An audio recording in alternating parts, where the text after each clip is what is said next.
move on now. We have a very, very special human being to welcome to the stage. Her name is Sue Elson. She is one of the sponsors that, if you were here yesterday, you would have heard me thank graciously, along with the Story Mint and the World Writers Collective. And Sue Elson, apart from publishing 3 80,000-word books in 2016 alone, is one of the first people on LinkedIn as a network. She helps people with their websites, marketing, social media. She helps encourage entrepreneurs and helps coach in business. Currently, I really like this most of all. Her next book, Gigsters, Any Age or Ability Employees, Experts and Entrepreneurs, is coming soon. Now, I'm hoping that there'll be a further update on that. And to give us more information, Sue, would you please come and take this from me? Thank you, Tony. My sincere apologies because I lost my voice on Friday and it's only just here now. I've been sucking strepsils this morning. So normally I sound a lot better than this. Let me assure you, I feel like somebody who spent all night out on the Terps in Melbourne, but definitely that's not the case. I was in bed. So we'll just make sure this turns on. I really like to make my presentations as interactive as possible and of as much benefit to you as possible. So please feel free to interrupt me, ask me any questions, and I'll try and get through as many things as I possibly can in the time we have available. Just to give you a bit of background, apart from what Corey mentioned, my first website went online in 2001, and as I said, I self-published these 3 books with the help of an author advisor in 2016. In terms of Gigsters, I don't know if any of you have published more than 1 book, but let me tell you, when you get to the 4th one, you're a lot fussier than you were with the first 3. And so I'm actually finding it really challenging, but I have an accountability partner who started reading it, and she says it's better than my first 3, so I'm really excited about that. I want this next book to empower people of all backgrounds to really take on what they are capable of. And I say life's not like a box of chocolates, it's actually like a box of projects, and you get to choose which ones you get. So that's the next book. But I'm also a professional member of various associations. And one of the other things that I like to mention about my career is I actually do a lot of voluntary work, and I think that's been an amazing opportunity for me to generate extra opportunities. Now, these slides will be available. I've given most of you one of these little slips. I'm also giving away my second book, 120 Ways to Attract the Right Career or Business. And if you have the LinkedIn app on your phone, I'm going to show you something cool at the end. So if you just want to turn Bluetooth on your phone and you've got the LinkedIn app, I'll show you how you can connect with everybody else in the room. But, yeah. Oh, you want me to go back? Sorry. Yeah. You will get access to these slides too. Okay. So one of the things that's really important with your online presence, and as I said, I've been online since 2001, is to really understand what you're trying to achieve. So if you are writing a book and you just want people to read it, it's very different to what I'm doing, which is obviously trying to generate business as well. So a lot of people who write books, they call it like a business card with thud value, because when you pick it up and you put it on the table, it goes thud. So for a lot of people, you know, that's what they write a book for, is the thud value. I've actually found that writing 3 books was an amazing opportunity to clear my brain of lots of ideas and things that I'd had over many years and put them in a logical order.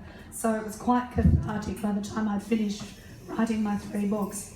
But also, in terms of you want to broadcast that information out, you really need to have a clear framework for your decision making to decide what you're prepared to do and what you're not prepared to do, because there's so many options available. So if you don't have that decision-making framework to begin with, it becomes really hard to decide, should I do Facebook, should I do Instagram, should I do LinkedIn, you know, and really working it out. So a friend of mine has had a normal job and he's a writer as well, but it's a lot of fiction. So for him, having his presence online, he had to actually create a separate identity because it would conflict with his work. He didn't have a separate identity as an erotic fiction writer. So, these sorts of things are really important to determining how you present yourself online, how you present your website. You also need to be realistic. A lot of people assume that if I just throw money at advertising, it's going to sell me books. And I'm here to tell you that doesn't work. Everything I do on a zero budget. And I've built up an online digital presence over many, many years. And also you need to be able to be consistent. So if you start publishing something online and you go really, really crazy for 6 weeks and then you do nothing for another 6 weeks, that's actually not going to help you. And in this presentation, I'm linking to lots of other articles I've written. The first one is about how to choose your next job or career. So if you're trying to decide, do I want to be a writer or something else, that article will help with that. The next one is a really quick article on how you can use social media, what you're trying to achieve. And the third one talks about your primary and secondary keywords, what you want to be found for online.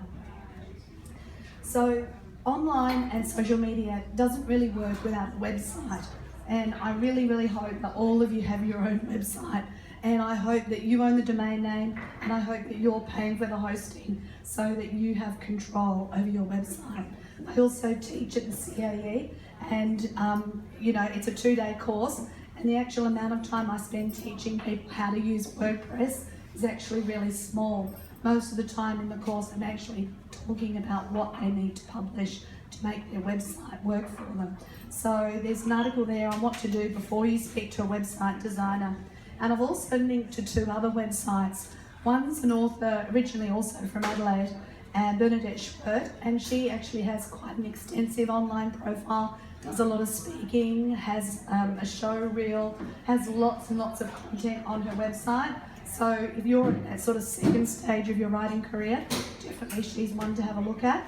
And the other one is by 2 authors who've just recently released a book called The Digital Chase, Chasing Digital, and it's really simple. Are these slides going to be available so they can get emailed out to us? Yes. If you fill in this, I'll email it to you later today. Also, I think it's really important that if you're going to go on the social media journey, that you do social media that you actually like. So for instance, me and Facebook, we have a love-hate relationship. I'm really not a fan of Facebook.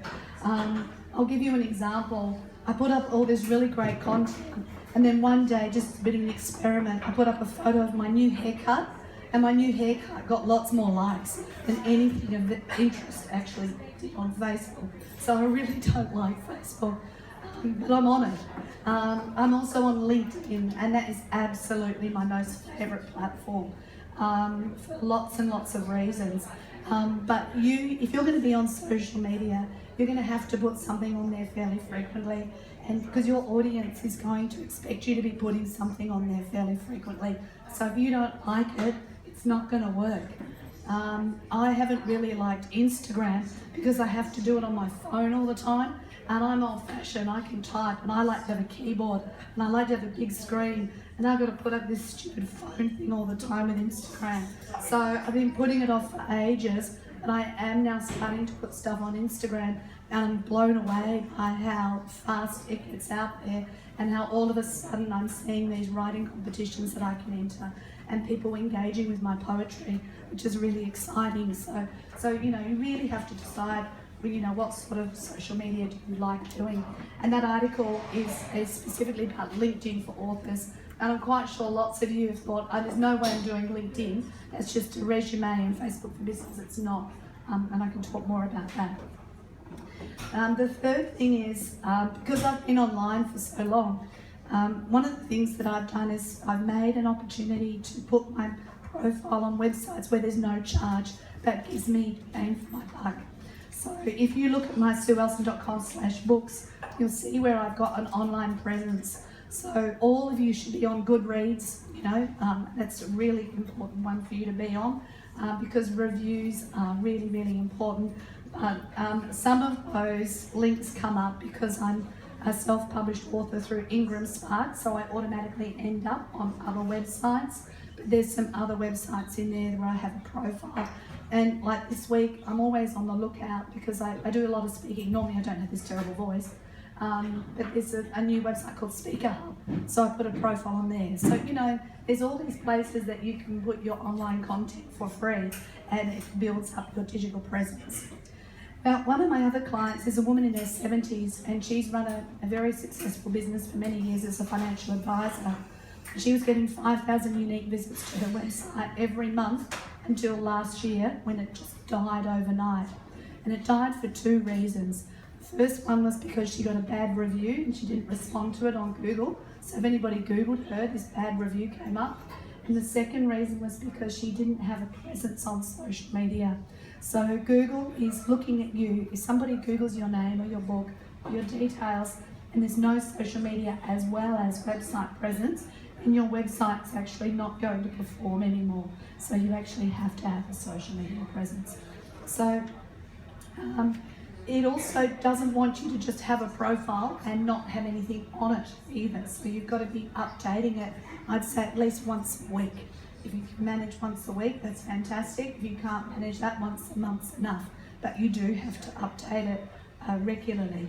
Now, Census, which is Yellow Pages and White Pages and True Local, they have a social media report, which I really, really encourage you to have a look at. The link is there. And Social Media News also tells you about the average monthly users on social media in Australia. So interestingly, last year there were 17 million active monthly users on Facebook. This year that's dropped to 15 million. Conversely, on LinkedIn, there were previously 4 million active monthly users last year. This year it's gone up to 4.5 million. So you can see over time how the social media numbers are changing. And if you know where your readers are and which platforms they like using, you can then decide which social media platforms might be more useful for you. That said, I would suggest everybody needs to be on LinkedIn and everybody needs to have a Google Plus profile. I'll explain why. But first of all, I want to go through some of the social media stages. And the first thing is about securing good quality real estate. And unfortunately, lots of the people who come to see me have very inconsistent online presence. So they'll have something that looks, you know, one photo on this one and a different photo on that one, different headings and different stories, not completed, and it really looks messy. So please take the time to update them, put videos on them, make sure you've got good keyword descriptions, helping people understand what you're about, and put it in a language that they actually understand. You then also need to start connecting with people. So I'm amazed at the number of people who don't automatically connect online when they meet people, because there's no way you're going to put all those business cards and follow up with anybody. So you might as well connect online and let your content remind people that you exist. You also need to make sure that you produce good quality content. So anything that I put online, I want to give value to the people who read it. It's not just a case of buy a ticket or buy a book or do this. I try and give people value all the time. Because James Tuckerman told me a few years ago, there's 3 types of people. The first people, no matter how good whatever you do is, they're never ever going to buy it. And they're a little bit frustrating because they can use up a lot of your time. The second type of people want help, and they're the ones I like to work with. And the third type of person just wants it done for you. But a lot of people think that they want to cut off the people who'll never pay. But those people will often give referrals to somebody else. So please don't think that giving away your content for free is a bad thing, because it gets your message out there. I'm in the process of trying to get digital copies of my books in all libraries across Australia, particularly in regional areas, because I want people in regional areas to have access to this type of information. And believe it or not, it's actually much harder than you would expect to even give free copies of your books to libraries without manually contacting every single library. If anybody knows a quicker way to do it, please let me know. Also, if you are going to be on social media, you need to respond to people's comments. And everybody knows that if they write a comment, I will respond. if I possibly can. And that also helps the algorithms determine that you are actually a real person and you are on social media, and your posts will go more viral if you do respond to those comments in a timely way. And be consistent, so you'll pretty much always see a little smiley face on all of my posts, and I never ever do anything that's negative, even if I'm fuming. If I'm really angry with what somebody says, I'll wait till the next day. And it's a real challenge because I've been quoted by some journalists at the Daily Mail, and if any of you have ever had anything published on the Daily Mail, the comments that come on there are really awful. Like things like, if I look like Sue Elson, can I get a job too? And there's a photo before or after she had surgery, you know, just really, really horrible things. So I spoke to the journalist and I said, should I try and respond to these? And she said, no, don't worry about it. And then I realised they're just trolls and they've got nothing better to do with their time. But if I wasn't thick-skinned about it, I'd be really devastated. I'd never write for them again. So what I had to do is I had to change the way they introduce me and not call me a LinkedIn expert, but call me a LinkedIn specialist, because that's what I want to be known for. So you have to be ready for these sorts of things to happen and not take it personally, because these people have obviously got nothing better to do with their time. And it's actually really funny if you think about it. You don't just not ever ask for the sale. So on social media, there's a guy who does Instagram posts here in Melbourne from Founder, and he actually says like, share, please tell your friends. You know, he actually says that on social media. He doesn't do it all the time, but I think it's a good reminder. You can't assume people are just automatically going to like, comment and share unless you ask them to. And then ultimately you need to do a bit of analysis and review. So one of my clients, she started posting pictures on Facebook. All her friends says, oh, you don't look any different to what you did 20 years ago. So then she started posting more pictures, and I thought that's not what she's there for. So you've got to really stick to your mission and work out, what it is you're trying to achieve. As I said before, you really need to do your housekeeping, and I have a spreadsheet with about 10 worksheets on it with passwords. It is an enormous number of passwords that I've got, and please, for goodness sake, do not use the same password on everything. It really puts you at a huge security risk. But also, if you're going to get help and you're going to become popular, other people are going to have access to some of those passwords.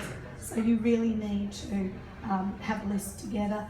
I have it in a password-protected Excel spreadsheet so that I'm completely portable and can go to any device anywhere in the world, either with my USB stick or log into my Google account and get it. Please make sure all your information is correct and consistent. How many websites I see with a copyright date of 2016 or something really naff like that on it, it just makes you look completely silly.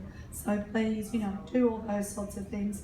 And go through, because all social media is updating all the time, so you really need to look at what the different options are every 6 to 12 months and make sure you've filled out all the different sections.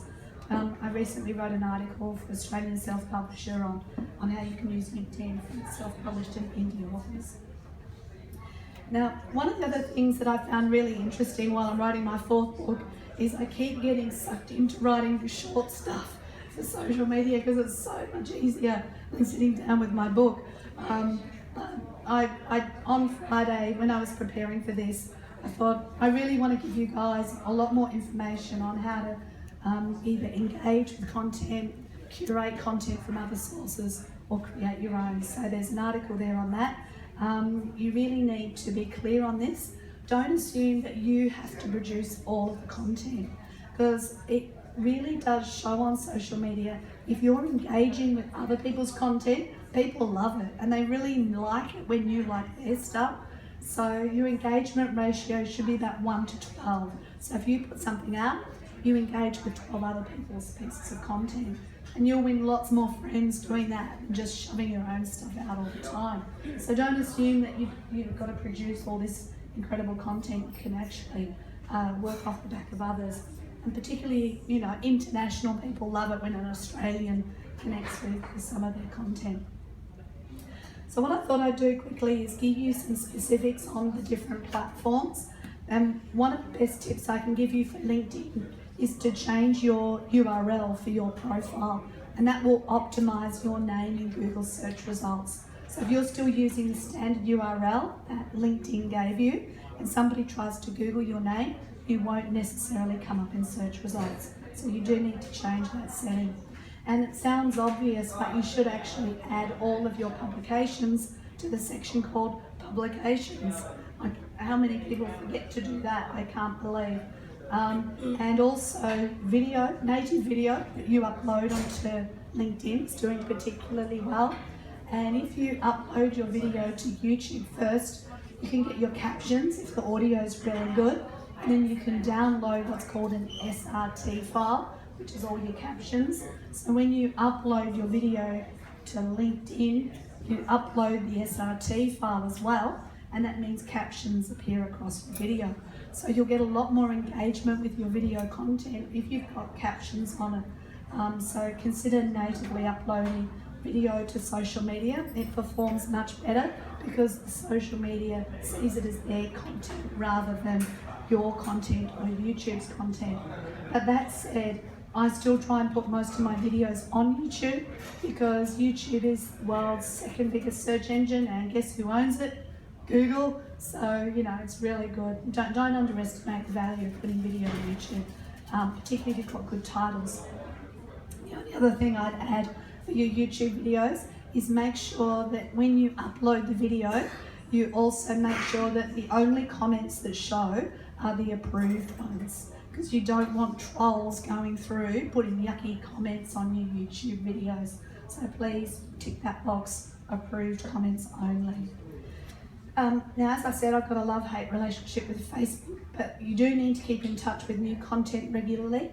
Content will generally go further from your personal profile than from your Facebook page. So unfortunately, you're probably going to have to consider having your readers like you as a person and be your friend on Facebook. I don't put family stuff on there, so it's okay for me, but even then I don't like having too many friends on there.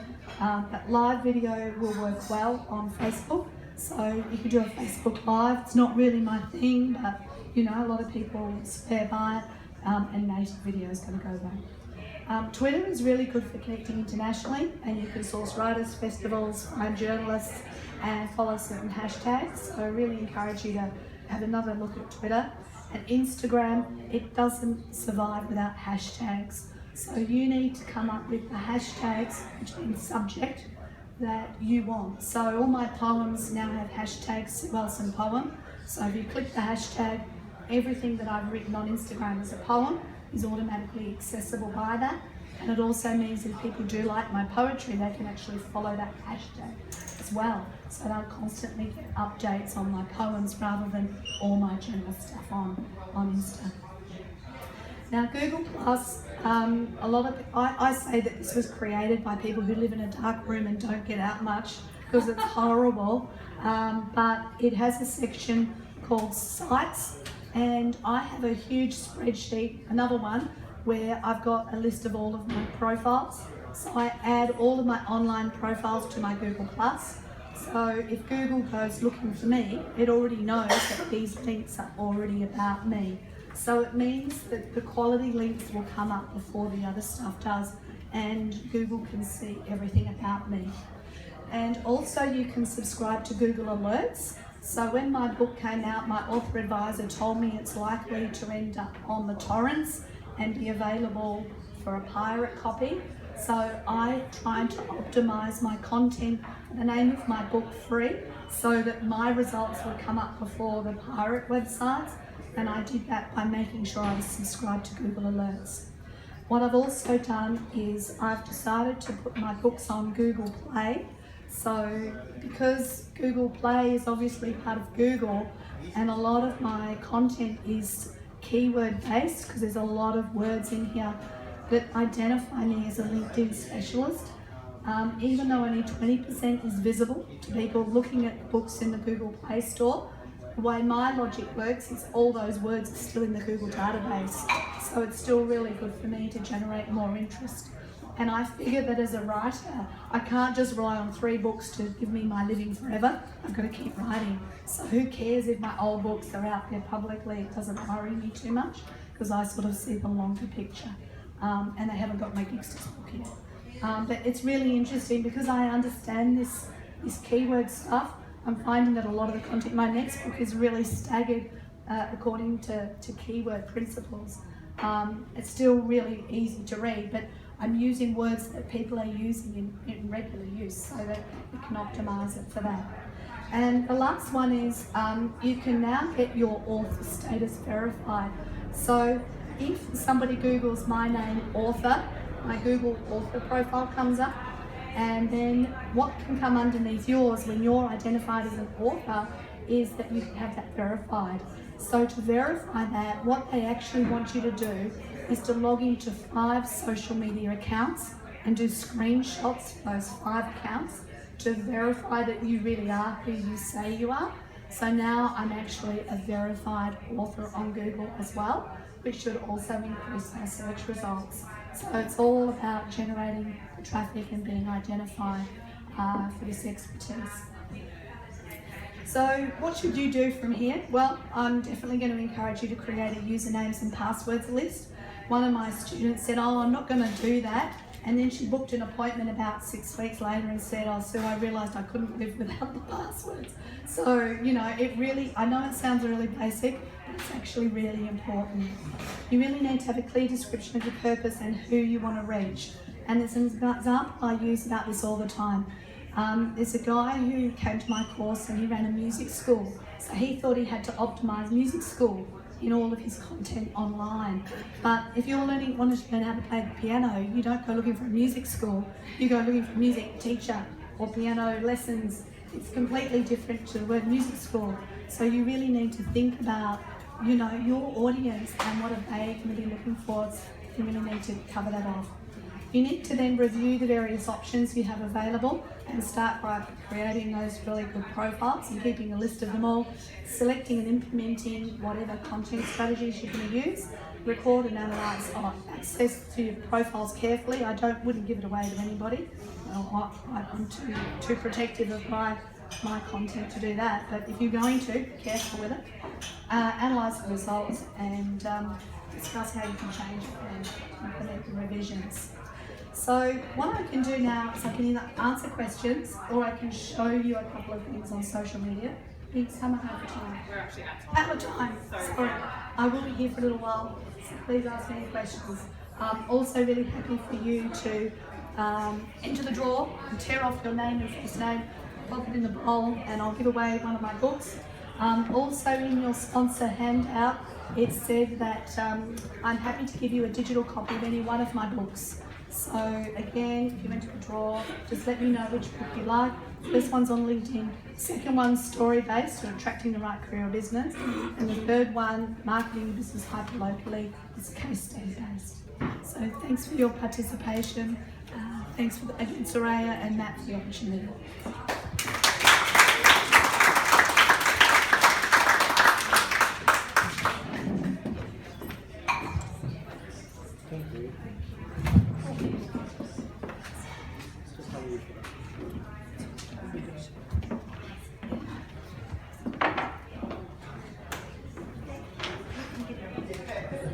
Fantastic, and thank you so much, Sue. It's really, really, I think, a treat to hear someone speak so well about social media. I think we hear about it so often, it's in our faces all of the time, and there's a lot of negativity surrounding it because of a lot of learning curves. And to have someone who, can speak with an authoritative voice on social media, its uses and how it can link up, I think is extremely important. So thank you. I think that's definitely something that a lot of people will find useful.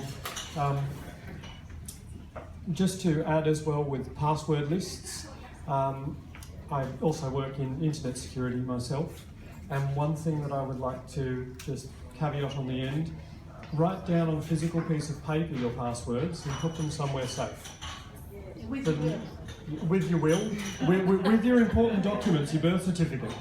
The last thing that you want is to use a password for a few years, forget what it is, lose a device, have a device with water damage or that gets broken, you suddenly need to get back into your account and you can't. And you've got readers, writers, publishers trying to reach you on all of that. Have your passwords safe, set up trusted phone numbers, multiple, set up trusted emails, set up rescue emails for everything. Getting locked out of your account can take days, weeks, months, and the last thing that you want is someone to wait that length of time if you're this close to signing a book deal. So please, thank again Sue Elson, and hopefully you'll be sticking around for a little while. All right.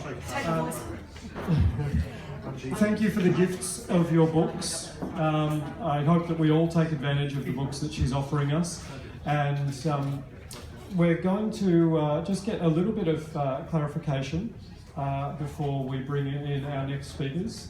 So, okay, so without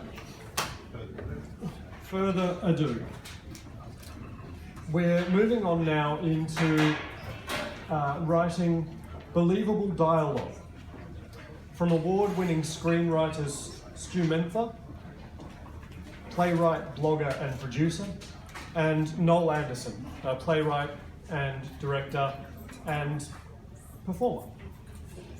A little bit about Stu first of all, and I'll get Stu up first and then I'll introduce you second, Noel. Stu is an award-winning